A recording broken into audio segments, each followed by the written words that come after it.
Hello, my name is Roy Poyan, and I'm the Director of Families Impacted by Opioids. Thank you for joining us for this next episode of Fentanyl and Families who are in harm's way.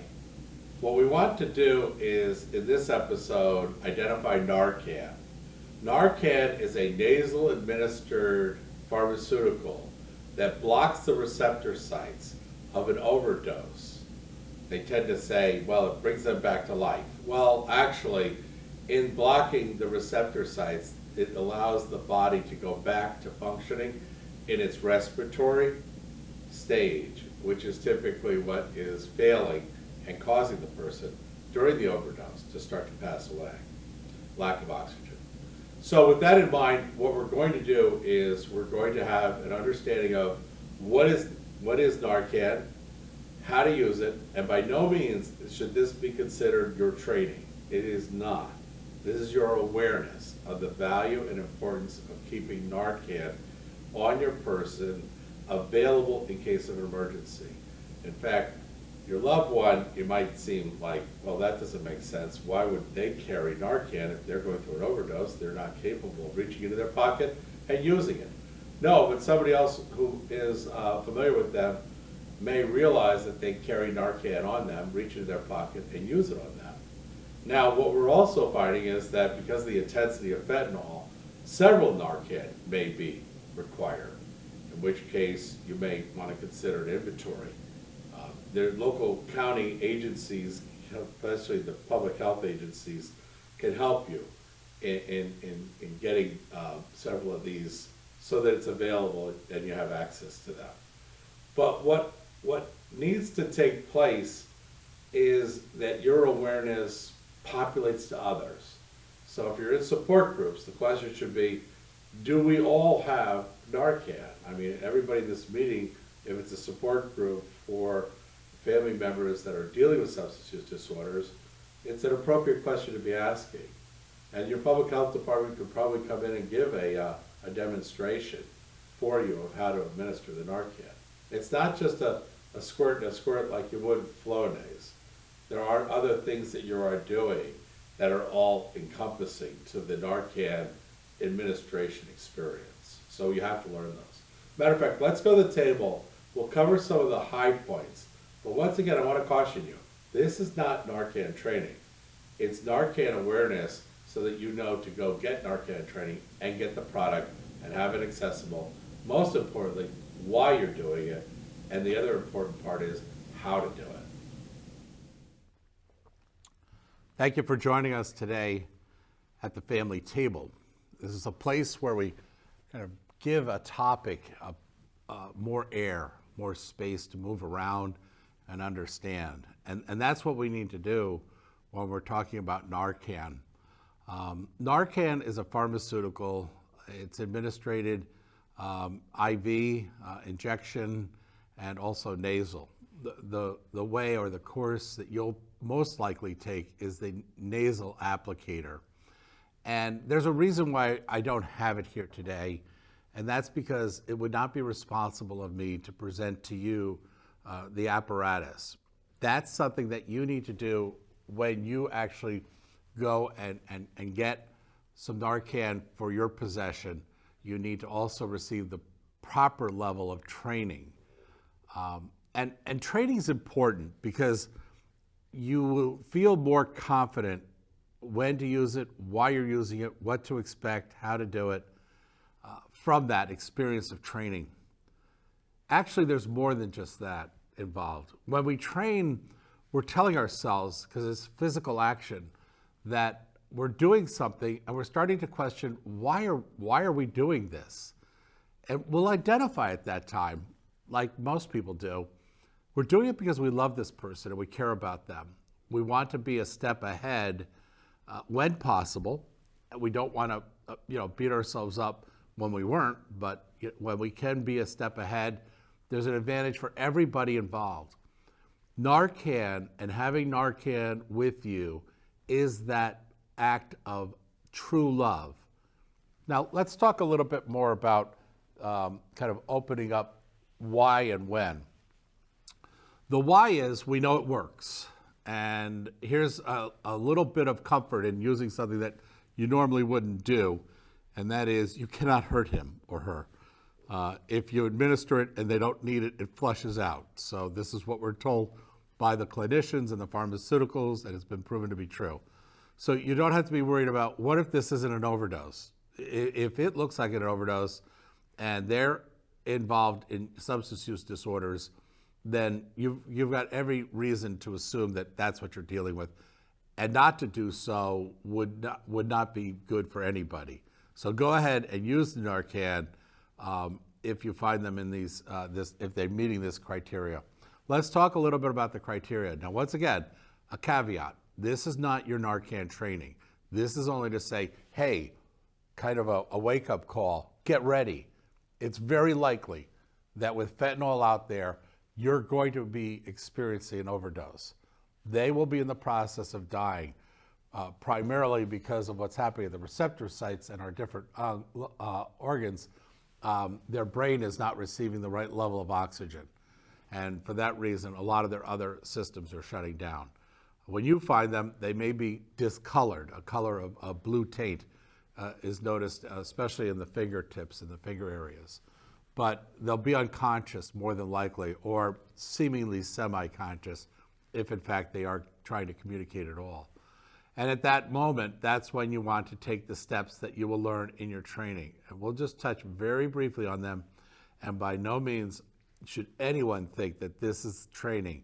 You're not trained until you get training by a professional, and that training is very deliberate. It's not like a mention over a counter at a pharmaceutical, as though they were saying, take 2 of these green pills in the morning and the afternoon, and that's your instruction. It will not be like that. It'll be more involved than that.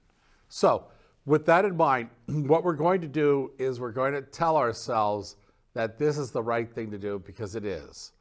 And we know why we're doing it, because they're in the process of dying. They may, depending on how long they've been in this state, they may already have passed. And in some cases, you won't know that. So once again, administer it knowing that you can do no harm with it, but that if this is the case and the possibility is great, you might be able to bring them back. Now, the other kind of like timeline that we're looking at is you've already called 911. Don't administer NARCAN until you've called 911. You want them on their way while you're doing this, because when they get there, if it's fentanyl, it's very likely, because fentanyl is so strong, that you could require as many as 4 of these nasal administrations. So you probably won't have that with you, but you'll have enough to get them started to cover some of the time that it takes for the emergency team to arrive. So when they do arrive, let them know, identify for them very clearly that you have administered 1, say, dose of NARCAN, and have the adapter ready for them to confirm the way that it was administered, because it just helps them to move more quickly into an assessment of what are we dealing with on the scene when we arrive.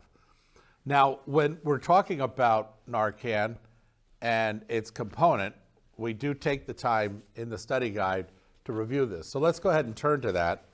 And what you're going to see is kind of a description of, obtaining NARCAN, and then kind of an outline of what the impact is to the family. Administering NARCAN is very effective, okay? Lay the overdose victim on the ground, flat, and then you turn them from their back, you turn their head slightly to the side in order that the throat is maintained clear of any obstructions. And you'll learn more about doing this in your training, of course. So if you don't see that they're improving, don't panic, because that's not, number 1, going to help. But number 2, it doesn't mean that they're not in the process of coming around. Okay, sometimes coming around and that dreariness that they come out of, they're in a deep state of passing. It takes quite a bit for the body to regroup itself and say, okay, no, it looks like we're getting the right level of oxygen now, and all of a sudden the rest of the system starts to, become more enriched from that delivery of oxygen and other types of in the blood stream components that it needs in order to regain itself. So usually what you'll find is that screaming at them to wake up isn't as effective as, and they'll teach you this, where you take your knuckles like that, not like that, and very rigidly, and rub them aggressively on what they call the sternum. It's between your two nipples of your chest, and you really kind of press in hard, and you rub very vigorously. It's so, how would you say, obnoxious that they wake up kind of in saying, they're almost like saying, stop it, stop doing that. That's okay. They are now more conscious, and all of a sudden, all their other symptoms start to come into awareness that, okay, we're up, we're running, we're working again. Now, in the workbook, we go into this also, and we go a little bit deeper, once again, not to substitute instruction, proper instruction, but we're talking about, just so that you hear this many times and you read it many times, and it becomes more a part of your repertoire. What are we saying here? We're saying that you are a part of the emergency response team. You are the first responder. You're the one that finds them. And your actions could mean a lot in terms of their whole team play in the recovery and response to recovery steps that are taken. The emergency team is there to stabilize them and then transport them to the acute care setting, where it's now a clinical episode. And at the ER, we've already discussed that in another episode, then all of your posturing kind of moves into that. So you are strategically, and a lot of this is strategy, but when we're talking about what you're doing right now, is you're actually activating a response from them to come out of the decline in passing, if they haven't already passed. And if they already have passed, still do this, because we don't really know when the point of dying becomes death. Up to then, it's dying, death. And so they may not have reached that point yet, although it looks like they have. And you may still have opportunities to bring them back around. So once the responding team gets there, they're going to do the same. They're going to make sure that the airway is cleared, that quite often when they start to revive, they kind of upchuck bile and stomach fluids that are in their whole system. And some of those get into the lungs, so they start coughing, and they aspirate that. And so the coughing is in order to dislodge anything that's interfering with the lungs there. And so these are all good signs, of course, when they're doing that, because they're coming back around. CPR may be needed. It's up to you whether you take a CPR class, even if you just know some of the basic elements of CPR, how to lay them on the ground, the breathing. Once again, this is up to your level of comfort in what you know and whether you would administer CPR. Now, here's the good news. When you call the emergency line or hotline, put them on speakerphone, make sure the volume's up, and put the phone down in an area that it won't like tip over and then the speaker part is covered and you can't hear them, but that it's secured in a place that it will allow you to talk to them and for them to talk to you. That's actually like your virtual connection to people who really know what you should be doing each step. They're very experienced at this. So you want to listen closely to what they say and how they say it, and then follow their instructions. This is all while you know that the emergency team is coming. We live in vicarious times these days, and I'd like to tell you that every emergency team is Johnny on the spot, and they're there. But because of our culture today and staffing and other kinds of fundings, we cannot really expect that an emergency team will arrive as rapidly as we might have, say, 10 years ago. They were much faster, they were better supported, they were better staffed, and in terms of number of employees and people on call that hour. And so I would suggest through no fault of our own, but as a culture, we've kind of let slide what is our support of an emergency team and how much girth they have to be able to be there on time. I've heard of emergency teams, and typically these are more in the urban areas where demand is much, much greater, especially during certain hours of the day or week. And it could take them up to 30, maybe 45, even an hour to get to where you are. So you having these steps down, you understanding that maybe CPR is the next step, the emergency team on the phone will ask you, do you know how to administer CPR? Boy, I'll tell you what, that's a heck of a time to sit there and say, gee, I should have learned. Don't do that to yourself. If you have a loved one who's misusing substances, automatically assume. That's why we're taking these 32 episodes and actually doing them. Not so that you can listen to this discussion, but that you'll take the discussion's content and own it and make it your own and go out and start to learn these things. You absolutely are responsible. And I hate to say it to you with such delineation, but you are absolutely responsible to know how to administer NARCAN if you know that your loved one is abusing substances. And how much further you take that training into CPR and how much you've practiced it in the training and how seriously you took it will 100% depend on your ability to do it in an emergency.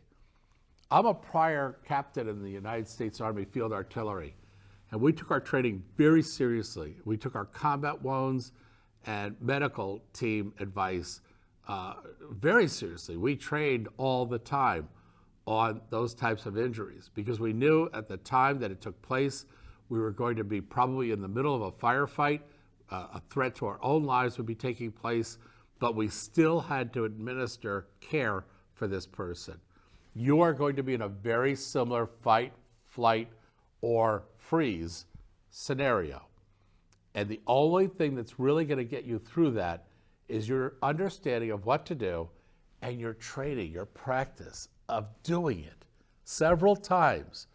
So when you're in your house, and you can do this when nobody's there, I would recommend you rush to the cabinet and you grab that and you go into their bedroom and you act as though, without them there of course, you act as though they are lying on the ground and you tell yourself, what are my steps? How am I to do this?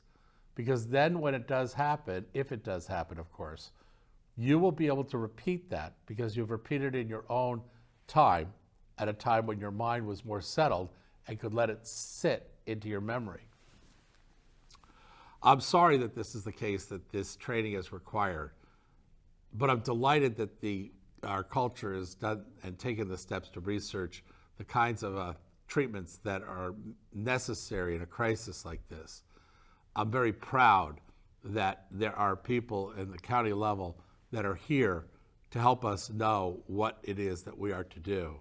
And I look to you now and say, with everything that's taken place, to make sure that you have this as a resource in a crisis, I believe we owe it to all of them, ourselves and the one that we love, for us to personally take responsibility and accountability and become proficient in when, why, and how NARCAN. I want to thank you for taking the time to review this. And do get in touch with your local county public health and secure maybe several different boxes of NARCAN. I believe that there's 2 in a box typically, but check the box and make sure. And do take the time, even though you're going to have to do it on a weekend or a weekday after work, take the time to receive the training. Thank you very much, and good luck.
Hello, I want to thank you for continuing to view our episode.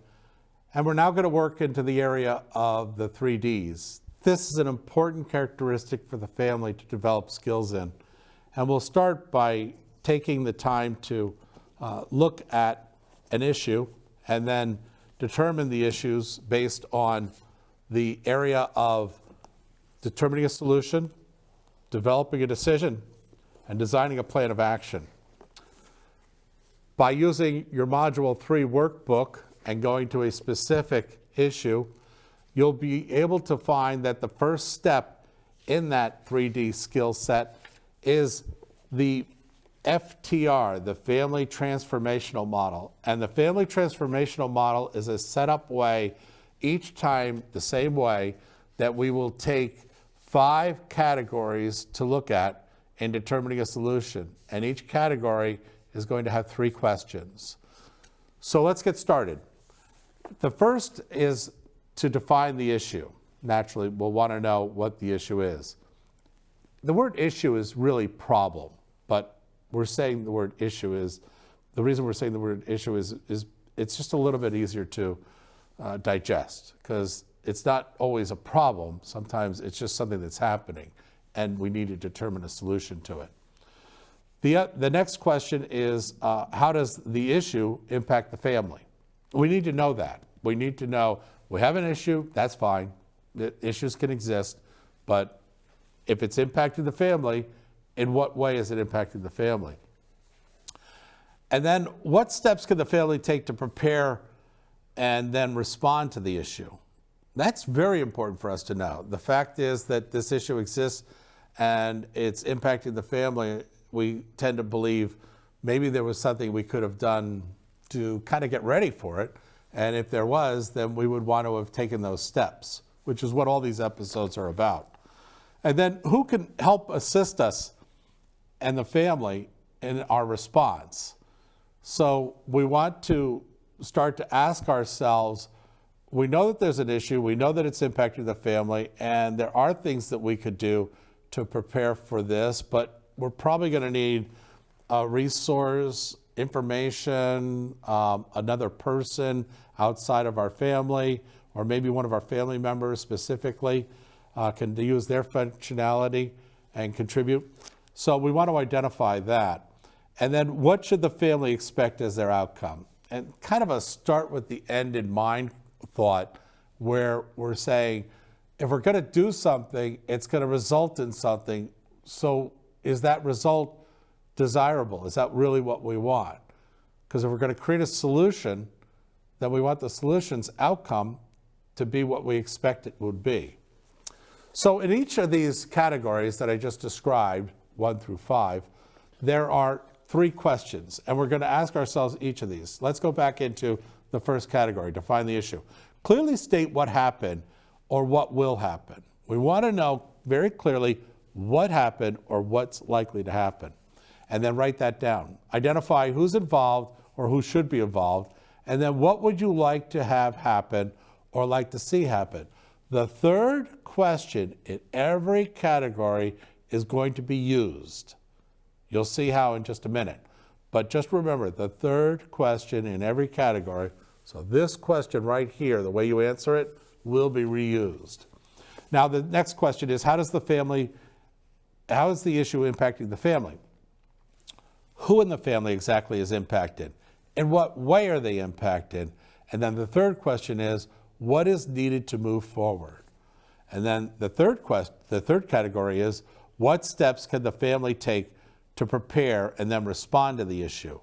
The 3 questions again. What needs to be done? And then prioritize that list. Who needs to be involved? And then what will it look like, the third question, what will it look like when completed? Then the 4th category is, who can help and assist the family in their response? The 3 questions are, how to search and organize this organization to help you. In other words, it's not enough that you know you're going to go and introduce yourselves to a treatment center in your community. You want to start to determine, how do I look for them? and organize my way of seeking help, because it might not just be that group alone. You may also need other services to kind of start to create a who can assist us. And it may be many different types of people. What to ask from them, and then what to expect. Remember the third question, what to expect. And then the fifth category is, what should the family expect as their outcome? Well, that has to do a lot with timing. And if it takes a certain amount of time, let's be realistic of what that is. That has something to do with the expense of the involvement, of getting involved in this issue. And then the third question being, required changes, our changes as family members, for this response to successfully take place. Now, let's state what our solution is. Hey, this is the great news. You've already developed your solution. By answering each of these three questions, the third question in every category, you'll pull forward now into your statement.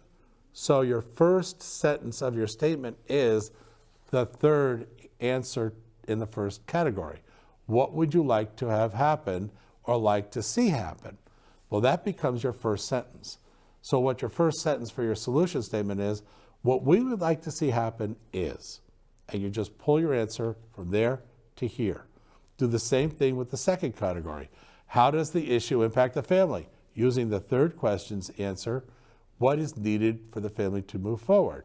So now your second sentence is, what's needed to move forward is, and now you're accumulating these answers from these categories, the third question, and it's actually becoming your first sentence, your second sentence, your third sentence, your fourth sentence, and your fifth sentence in your solution statement.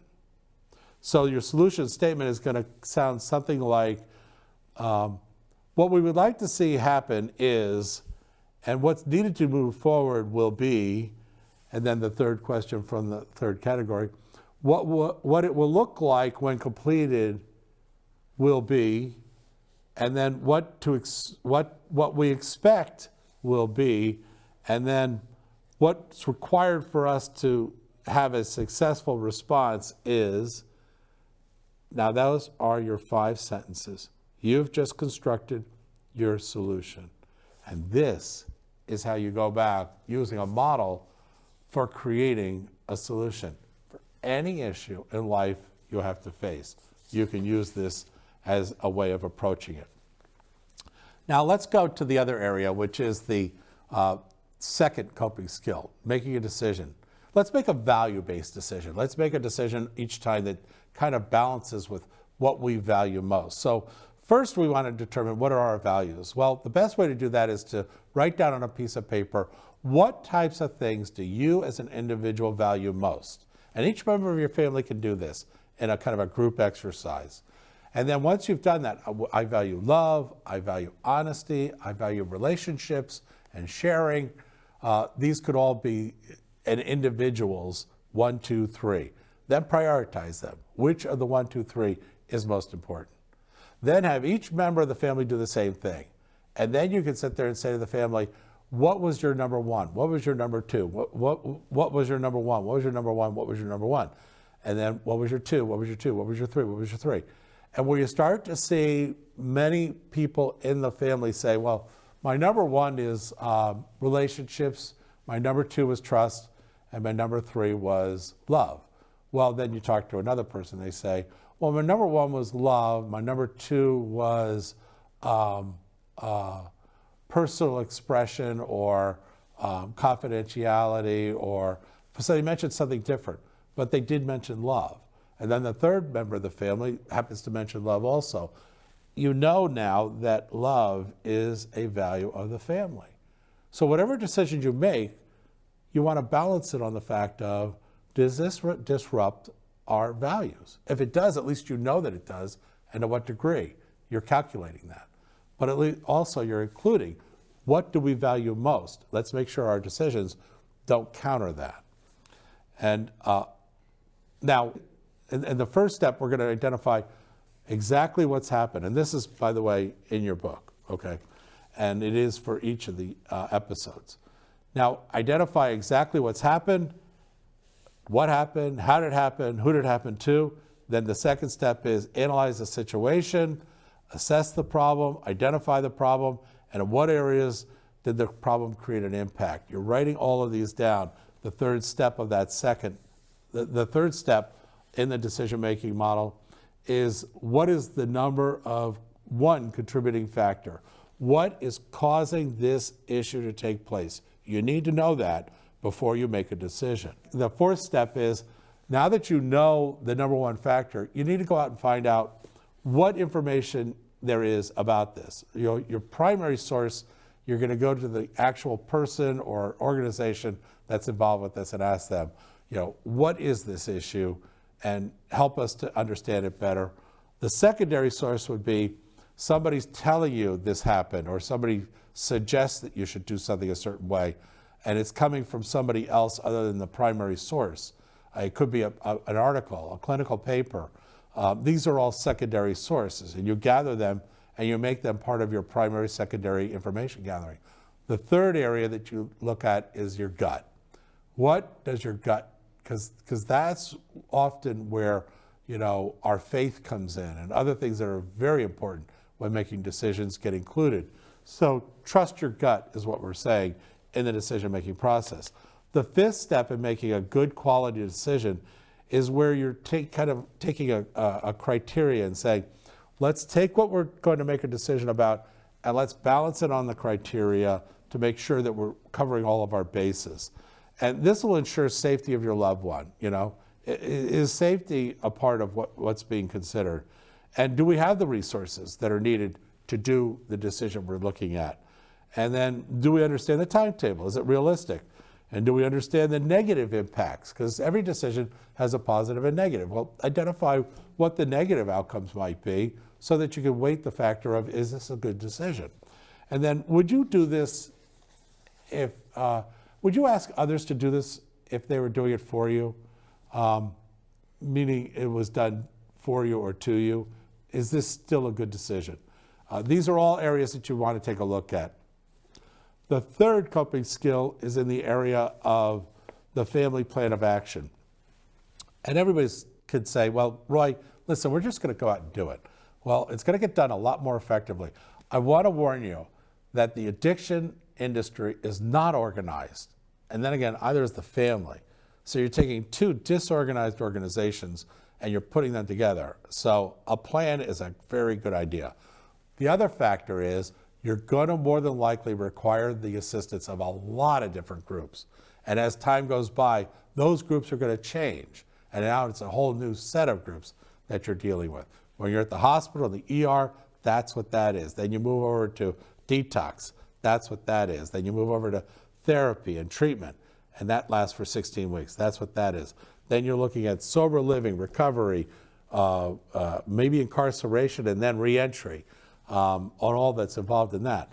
So there's all sorts of reasons why a plan put on paper based on the decision and the information gathering that you've made, based on the solution that you know you want to use, are very good ideas. It all comes together with the plan of action. Then you take the plan of action and you go find a professional to help you. Everything that we've done up to now is to position you to a place where you can be properly assisted and directed and supported. This is what's often missing in the families. This is what exhausts the families. This is where the families get into fights internally on. So, for that reason, we're going to apply the 3D coping skills. Determine a solution. We're going to develop a decision, and we're going to design a plan of action. And we're going to do it each time. I hope this is helpful for you. I'm confident it will be.